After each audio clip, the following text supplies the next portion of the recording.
chambers of the heart. As you know, heart is having 4 chambers. 2 are the atria and 2 are the ventricles. Atria are the receiving chambers and ventricles are the discharging chambers. Now what happens is, how is these chambers are anatomically placed? The atria are comparatively superior and posterior, and ventricles are anterior and inferior. So let us start from the right atrium. This is the right side of the heart. This is the right atrium.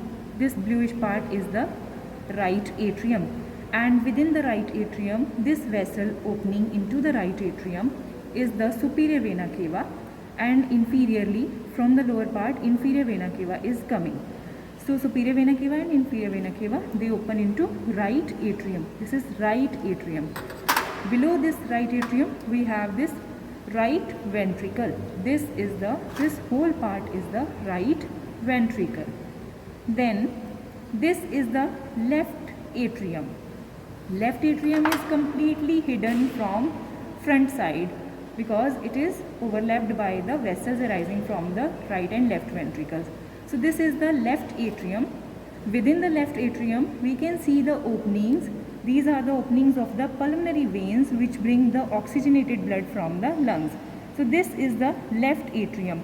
Here are 2 left pulmonary vein openings, and here are the openings of 2 right pulmonary veins. So this is left atrium.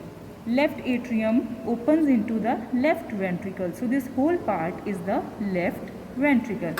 Difference between the left ventricle and right ventricle is that wall of the left ventricle is 3 times thicker than the right ventricle. Now let us identify these vessels. You can see there are 2 big vessels which are arising from the heart. This vessel, it is arising, you can see it is coming from the right ventricle. So this is pulmonary trunk. This is pulmonary trunk. Pulmonary trunk, it lies anterior to the aorta, and this pulmonary trunk, it divides into left and right pulmonary arteries which take the deoxygenated blood from the right ventricle to the lungs for oxygenation. The posterior vessel which lies to the pulmonary trunk, this is the largest artery of the body and it is named as the aorta.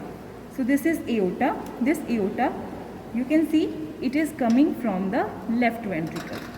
It is arising from left ventricle.